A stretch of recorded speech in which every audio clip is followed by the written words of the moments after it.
What's going on, everyone, and welcome to another episode of the Jersey Joe Show. I'm your host, Jersey Joe, and welcome to the place where we talk about a little bit of everything, but mostly hockey. And tonight we're going to be talking about my favorite Western team, the St. Louis Blues. So I am going to be a little bit biased, admittedly, but I do think what I have to say is pretty partial. I think everyone would agree that it's rational and logical that the St. Louis Blues are going to be winning the Cup next year, if the Devils don't, obviously.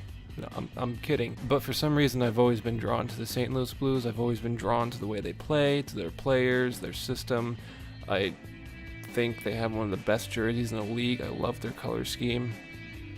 And if the Devils franchise were to fold, I would, in a heartbeat, become a St. Louis Blues fan full-time. They are just a fantastic organization, and they're fun to watch, and I know most people won't agree on that. They think they're a bit generic, a bit boring, defensive-oriented, and I gotta say, I eat that up. It is fantastic hockey. It's so fun to watch. I loved watching them in the playoffs these past 2 years, specifically when they knocked out Chicago in Game 7 2 years ago in the first round. That was just fantastic hockey, and I loved every second of it. And so coming into this year, it's been a little concerning. I do think the Blues were at their best in 2014, 2015, around there. And you lose David Bax, you lose a few other core players that were a mainstay on that roster. And you're left with a lot of questions of how the team's going to play. And coming into the season, it seemed like our worst fears had come true. They weren't playing that great. They weren't doing well. They were okay defensively, but offensively they were anemic. Luckily, they made a quick turnaround when they fired Ken Hitchcock and brought in Mike Yeo. And at the end of the season, they had the best goals against in the league, the best penalty kill, the best 5-on-5 save percentage. They were doing what they should have been doing in the beginning. They were a defensively minded system.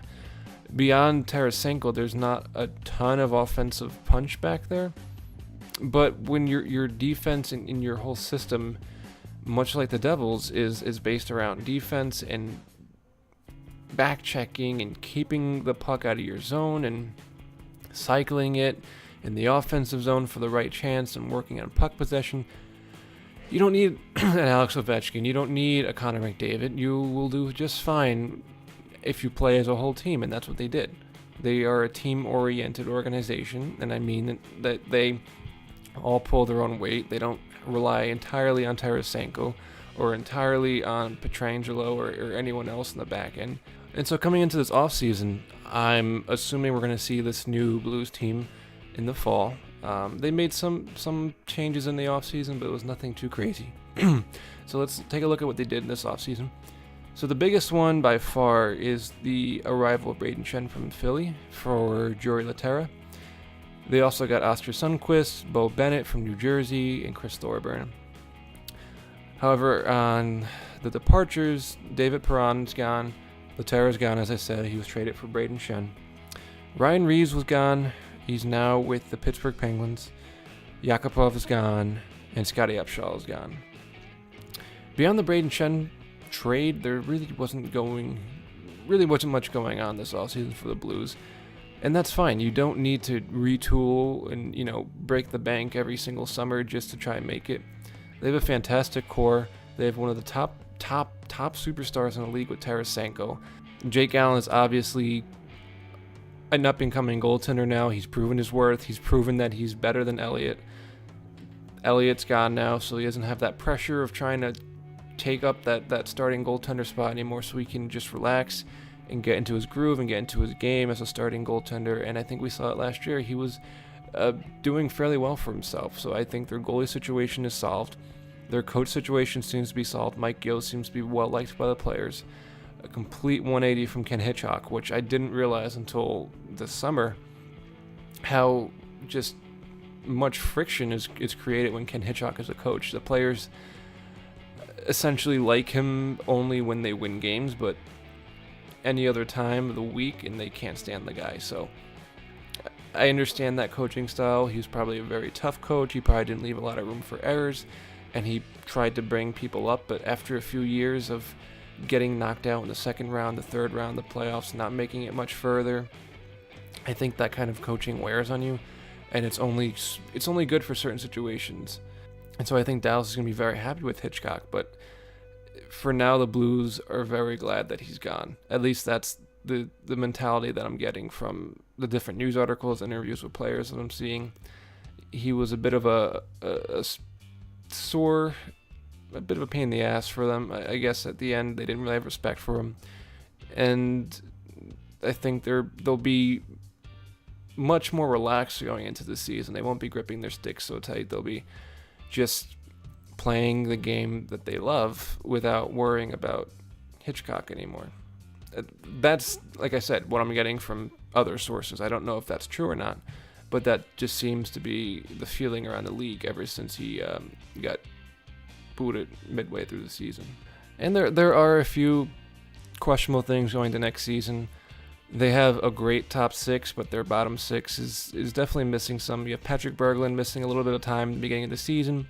He's usually that scoring center and the third line that they need. He's not there anymore, so they do need someone to fill in that line. Who do they have? They have a bunch of people.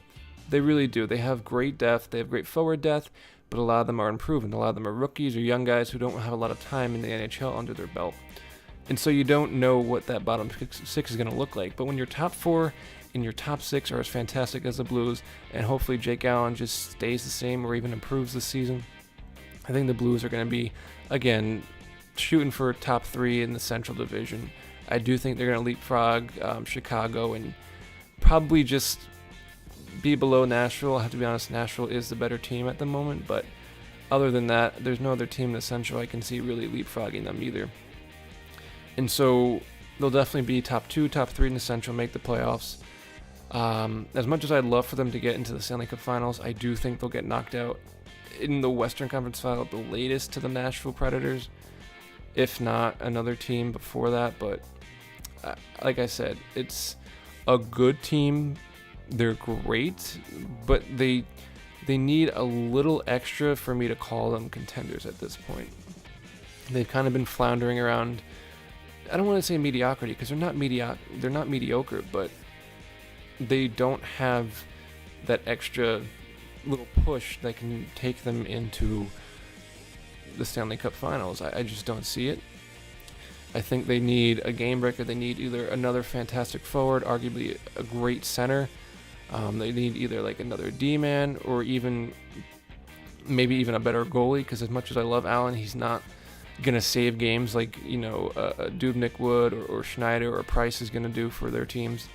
And so they're very generic. I do agree with that term. They're just a very generic team. There's nothing wrong with that. I love the personality that the team has. I love all the stuff they do off the ice. They're one of the most fantastic teams because of what they do for the community of St. Louis. And so I really am pushing for them. I really do want them to do well. But I have to be rational about it. I have to be partial and unbiased, and I don't think they can go all the way. But maybe Mike Yeo has a couple of things up his sleeve for next season, and we could see a much improved St. Louis team this year. And if we do that, then I'll reconsider. But other than that, that is today's St. Louis Blues 31-31. I'm doing one of these every single night. Tomorrow I will be doing the Edmonton Oilers. So let's get ready for some Connor McDavid talk, and I'll see you guys tomorrow. Take care.